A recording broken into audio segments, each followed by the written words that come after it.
CBN e a Tecnologia, com Gilberto Sudré.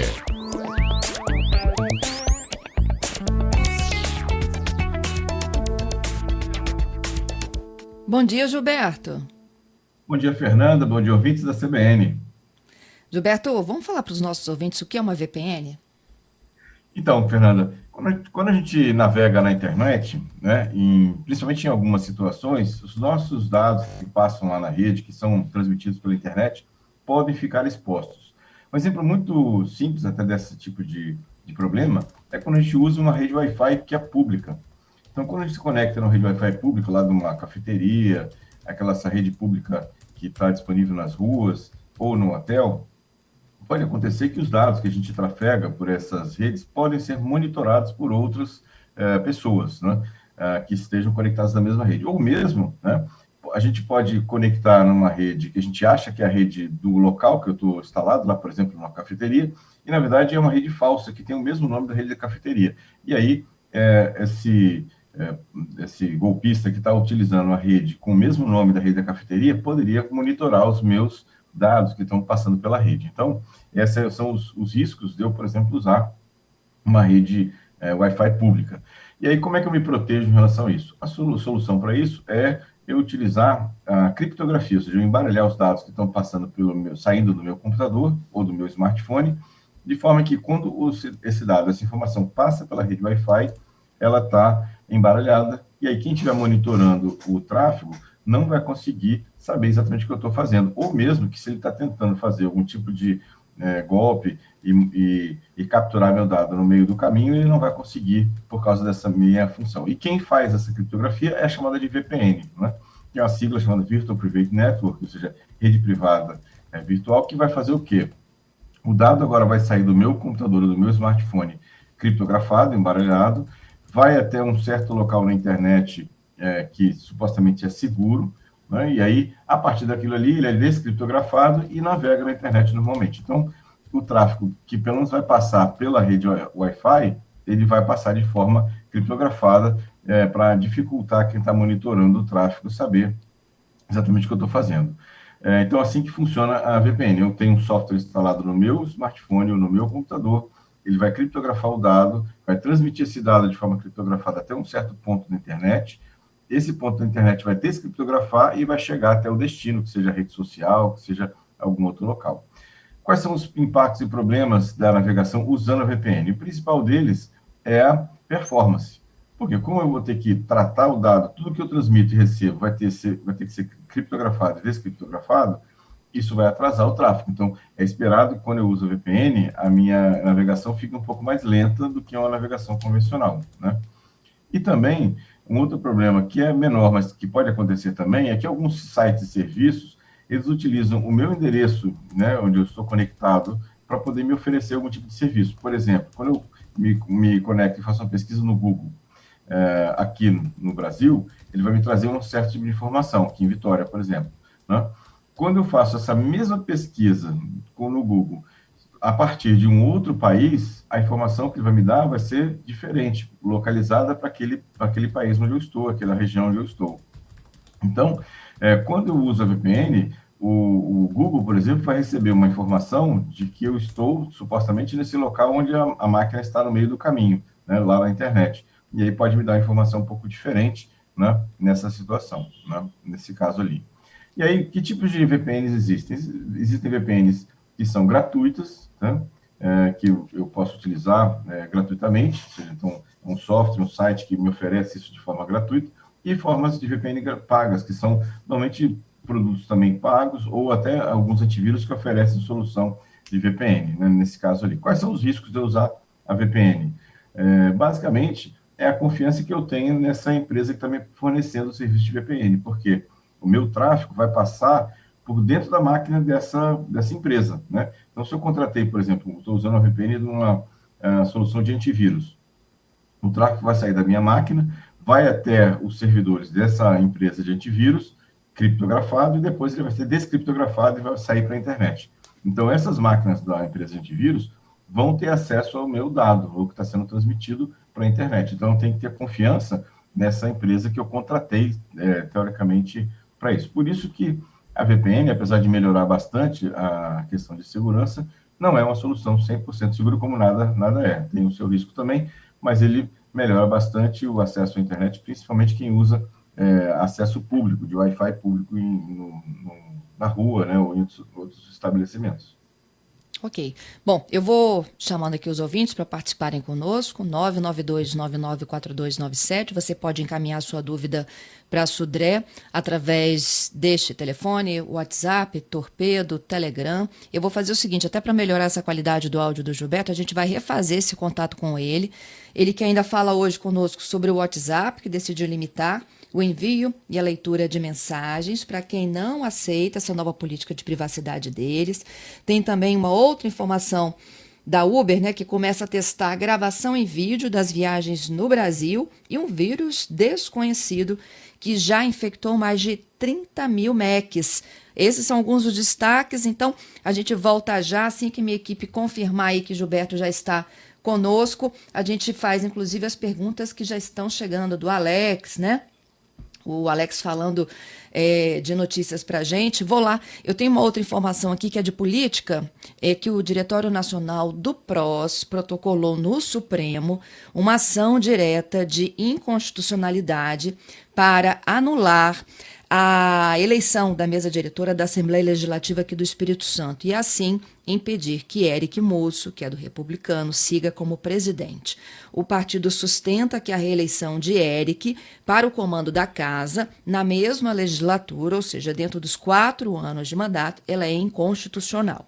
O partido pede em liminar, né, que é uma decisão provisória, que determine a imediata desconstituição da eleição que garantiu mais esse mandato a Eric e a outros membros da mesa, ou a realização imediata de uma nova eleição, vedada a participação do atual presidente. Em dezembro do ano passado, os ministros do Supremo impediram a reeleição dos presidentes da Câmara dos Deputados e do Senado, à época, né, Rodrigo Maia e Davi Alcolumbre, por entender que a Constituição ela proíbe a recondução consecutiva de chefes do Legislativo dentro dessa mesma legislatura. Inicialmente não havia ficado claro se esse entendimento deveria ou não ser aplicado também aos legislativos estaduais.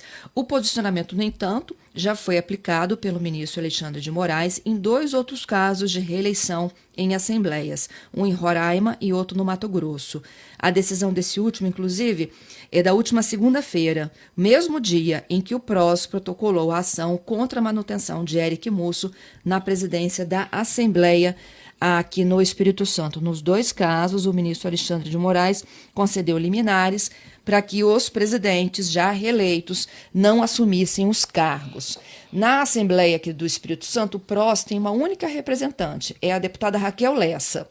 Ela integra a mesa, que foi eleita e já empossada no dia 1º de fevereiro como 3ª secretária. É a mesma cadeira que ocupava, inclusive, no biênio anterior, ou seja, ela também foi reconduzida para o mesmo cargo.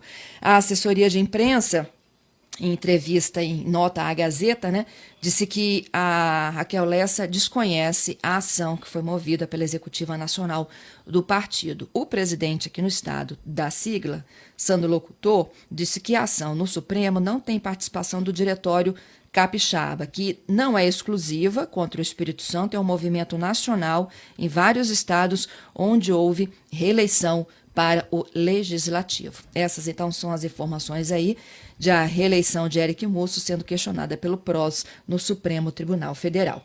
Voltamos com o Gilberto? Vamos ver se Gilberto melhorou com o áudio dele? Bom dia, Fernando. Então, voltamos aqui. Melhorou o áudio? Ei, Gilberto, agora te ouço. Vamos lá. Muito bom. Então, Fernando, a gente falei rapidamente assim, sobre o uso da VPN, alguns riscos e também algumas vantagens e problemas que tem na questão da VPN e como é que ela pode proteger, né, o dado que está em trânsito em locais, principalmente de acesso público, como Wi-Fi, por exemplo. Uhum. Bom, do VPN eu já até contei para os nossos ouvintes, enquanto a gente se reconectava, dos outros destaques desta manhã. Vamos falar dessa história aí do WhatsApp, que quer limitar o envio? Então, Fernando, teve toda aquela polêmica com o WhatsApp alterando a política de privacidade, e muitos usuários saindo do WhatsApp, mudando para outras ferramentas como o Signal, o Telegram, né? pois agora o WhatsApp veio a público, né, falando o que vai acontecer com os usuários que não aceitaram aquela nova política de privacidade, né, prevista para entrar em vigor no dia 15 de maio, né. Ela falou, o WhatsApp falou que por um breve período ainda vai ser possível receber ligações e notificações, sem falar por quanto tempo isso vai acontecer, né, mas a leitura e de mensagem, envio de mensagem, vai ficar totalmente restrito para aquelas pessoas que não aceitarem a política de privacidade a partir do dia 15 de maio, né? Isso aqui. A conta não vai ser apagada, então vai continuar valendo, né? E as pessoas ainda vão poder concordar com esses novos termos após o dia 15 de maio, né? Então essa é uma questão importante para quem está pensando aí se vai ou não aceitar a nova política de privacidade do WhatsApp, né? Nessa questão. Então, ou seja, ficar atento, né? Ou seja, ela deixou claro que o que vai acontecer com quem não aceitar a política de privacidade a partir de 15 de maio, ainda vai conseguir fazer ligações, receber ligações durante algum tempo, mas a questão de envio e recebimento de mensagens vai ser totalmente bloqueada a partir dessa data. Bom, do WhatsApp tem uma pergunta do Gladson. Como fazemos para saber se teremos as mensagens limitadas ou não, com essa nova ou aceitação ou restrição do WhatsApp? Então, se você aceitou, né, aquele termo de uso, vai tudo continuar exatamente como era antes, né, dentro do WhatsApp. Você vai conseguir enviar e receber mensagens. Se você não aceitou o termo de uso, né, então aí você vai ter essa limitação a partir do dia 15 de maio. Entendido. 15 de maio. 15 de maio. Né? Então... Bom, falando de outra notícia, Fernanda, do Uber, né? Tem uma polêmica grande também sobre segurança, o aumento de segurança dos motoristas de aplicativo. Então o Uber está testando aqui no Brasil, começou a testar aqui no Brasil, uma ferramenta integrada no smartphone do motorista de gravação de vídeo. Então, ou seja, o próprio aplicativo, durante a corrida, né, vai gravar o vídeo interno do carro, né, incluindo lá a visão do motorista e a visão do passageiro. E esse vídeo vai ficar gravado, né, e nos servidores do Uber, podendo ser utilizado ou ser revisto caso aconteça algum problema, algum tipo de assalto, coisa parecida nessa questão. Segundo o Uber, esse dado, né, e essa informação vai ser transmitida de forma criptografada e vai ser salva também de forma criptografada e tendo acesso apenas, né, por num eventual problema que aconteça no carro. É mais uma solução que a Uber pelo menos está tentando fazer para aumentar a segurança dos motoristas de aplicativo. Nesse momento, o único local que vai ter essa função são alguns motoristas da cidade de Aracaju, né, lá no Sergipe. Eles estão fazendo um projeto piloto. Depois, isso, caso dê certo, ele vai ampliar isso para o resto do país. Entendido. Isso é uma boa, tá? Isso inibe. Com certeza. Deve aumentar bastante a segurança dos motoristas, quem trabalha com motoristas de aplicativo. É uma boa solução, né, para isso. Assim, os passageiros vão ser avisados disso, né? Isso é uma questão importante, né? Porque a imagem dele vai estar sendo capturada pela câmera, então o passageiro ele vai ser avisado dessa situação antecipadamente, inclusive, para saber se ele concorda ou não com essa nova função, né, para isso. E uma última notícia que me chamou a atenção, Fernanda, um vírus desconhecido já infectou mais de 30 mil Macs, né, o aparelho do Macintosh, mesmo as versões mais novas do Macintosh, né, essas versões que têm, por exemplo, o novo chip, né, da Apple, e mesmo esses computadores novos foram, né, vítimas desse ataque. O vírus ele ficava incubado dentro da máquina, aguardando um comando do atacante externamente para fazer algum tipo de ação dentro do computador. Então veja que aí a gente já vem falando já há bastante tempo, né, mesmo os computadores do Macintosh, né, também são vulneráveis a vírus. Por isso que precisa se utilizar um antivírus nesses equipamentos também. Entendido. Eu queria voltar aqui ao VPN. A pergunta aqui de um ouvinte é do Alex. Uhum. Ele pergunta, da tua opinião, qual é a vantagem? E em países que censuram a internet, existe uso? Então, essa é uma questão interessante. Primeiro, a vantagem, na minha visão, é a segurança. Eu uso VPN quando eu normalmente estou num local que eu estou me conectando numa rede que eu não considero muito segura. Então, eu uso um VPN para proteção dos meus dados, né, de transmissão, tanto do computador quanto do smartphone. Né? Em países que têm esse tipo de restrição, né, alguns locais a VPN consegue proteger, né, o tráfego de pessoas que estão em países que têm algum tipo de restrição dessa natureza. Em alguns países, inclusive, eles bloqueiam o tráfego de VPN, então nem a VPN consegue transmitir. Então, depende muito do país onde o usuário está tentando fazer a conexão com a internet. Tá certo. Tá certo, Gilberto. Te agradeço, viu, pela participação aqui conosco, esclarecendo também as dúvidas dos nossos ouvintes. Obrigado, Fernando. Obrigado aos ouvintes pelas participações. Uma excelente semana, né? Até sexta-feira temos mais tecnologia aqui no CBN Vitória. Um abraço. É isso aí.